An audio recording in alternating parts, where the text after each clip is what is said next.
You keep explaining yourself, over and over, proving you can handle it, proving you can be trusted, proving you're better than they thought. You take on more than you should. You answer first. You do more than they asked. And still, it's never you they value.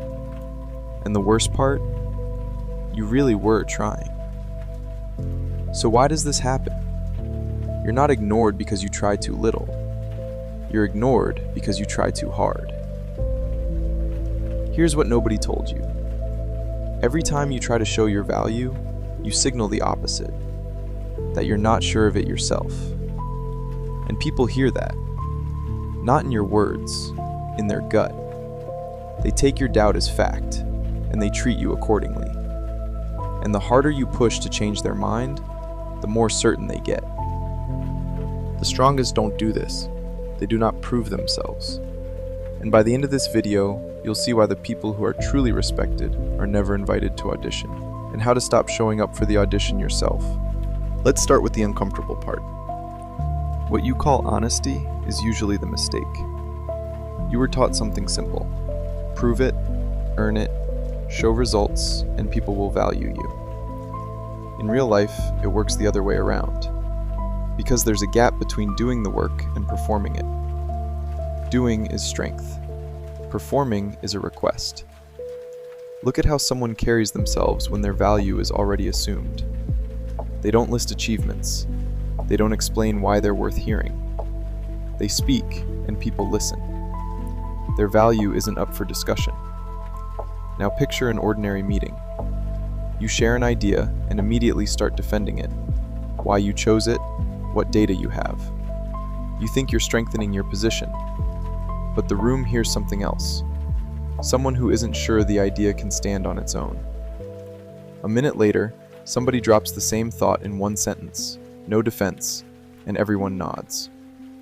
Not because the idea got better, because they offered it as a fact and you offered it as an application for approval. Same idea, same person, opposite result. See the difference? Someone with status doesn't ask to have it confirmed. Proof always runs upward. You prove yourself to the one you've placed above you. Notice that. You place them there, not them. And the moment you start proving, you have made them the judge and yourself the defendant. And it gets worse.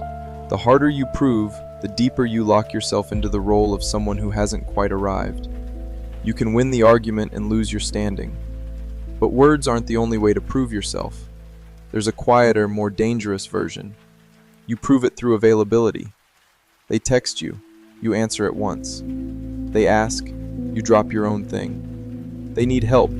You're already there before they finish the sentence.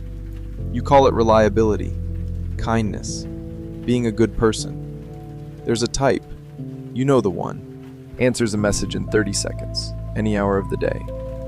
Says yes to every request because saying no feels uncomfortable. At first, people praise it. So dependable. Then a quiet shift happens. They stop saying thank you and start expecting. It feels like being appreciated at last. In reality, it is being used. Requests turn into expectations. And the first time the reply isn't instant, people are offended, as if a debt went unpaid. Availability didn't raise the price. It erased it. And it runs the other way too. You send a message. Read. Nothing. And within the hour, you're already drafting the next one. Not because there's anything to say, just to get back on their radar. You tell yourself you're just clarifying, that maybe they simply didn't see it, that you're only reminding them you're here. But you're not talking anymore. You're quietly trying to prove you deserve a reply, a small attempt to pull their attention back. And here's the part that stings.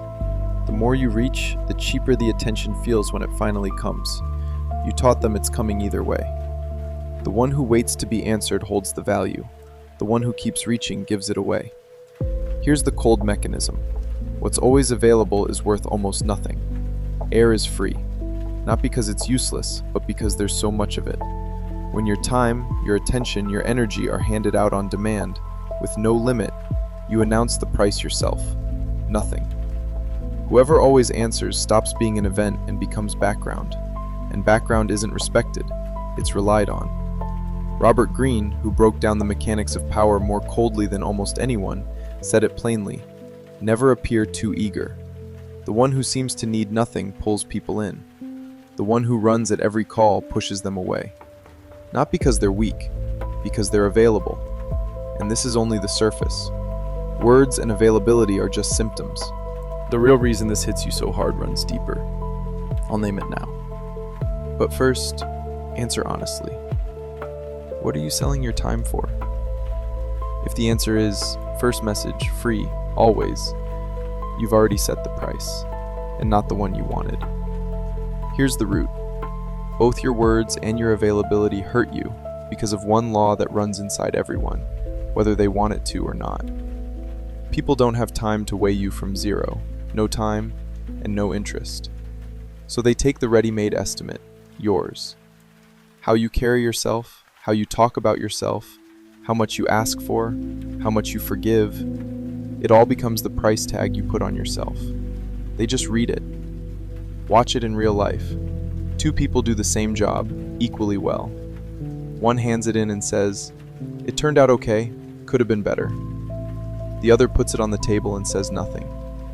6 months later, the first is seen as a solid worker. The second is trusted with what matters more. The difference isn't the work. The difference is the price tag each one set. And once it's set, it follows you into every room after. It isn't cruelty, it's economy. It's easier for someone's mind to accept your estimate than to build its own. So when you prove yourself, apologize for taking up space, shrink what you did. You don't look humble. You hand people a lower standard, and they take it.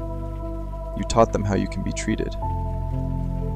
Marcus Aurelius, a Roman emperor with more power than almost anyone in his world, kept one rule for himself: hold an untroubled spirit and don't surrender your peace to other people's opinions.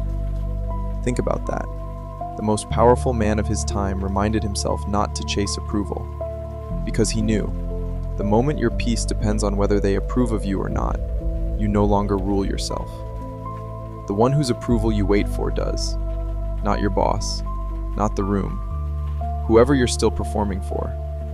When you prove yourself, you hand over the controls, and almost no one ever hands them back. You turn your value into a question other people answer, and whoever's worth is decided by others stands, by definition, beneath them. So what now? Become cold? Go silent, stop helping, fake indifference? No, that's the same game turned inside out. Performed coldness is still proving something, just proving that you don't care. The point isn't to give less. The point is to stop giving on credit, hoping to be repaid in recognition. In real life, this isn't one loud gesture. It's a few small shifts nobody around you notices at first. But the way they treat you changes. Before, you'd say, "Sorry to bother you." Now, just, "I need your take on this." Same request, but you've stopped apologizing for existing. Before, you'd jump in with help no one asked for, to prove you're useful. Now, you wait until they ask. And then your help is worth twice as much. And there's a subtler one. Someone praises you, and you wave it off. "Nah, it was nothing. Got lucky." Stop. Just say, "Thanks. I worked hard on that." And don't argue with someone who saw something good in you. Your time starts to have edges, and the edges are what give it value. And no, this isn't a trick. Scarcity that's faked is just another performance. This is the opposite. Honesty about what your time is actually worth. The point isn't to get harder. It's to take your value out of other people's hands and put it back in your own. Here's what happens when you stop proving yourself. First, silence. Unfamiliar. Almost anxious. The people who liked you while you kept proving yourself will step away. And that's fine. They weren't coming to you. They were coming to your willingness to serve. That's not rejection. That's the bill coming due for a price you set too low. Then, Inside that silence, the ones who saw you the whole time start to become visible. No performance. No casting call. You stop auditioning for a role that was already yours. And one last thing. The strongest stay silent about their value. Not because they're hiding it, but because to them, it isn't a question. They don't prove it for the same reason you don't prove that the ground beneath your feet is solid. You just stand on it. What have you been proving the longest? Write one word. Sometimes, to stop proving it, you only have to name it. Most people will keep proving themselves their whole life and never understand why they're not valued. If you don't want to stay in that majority, subscribe. What comes next is the way out.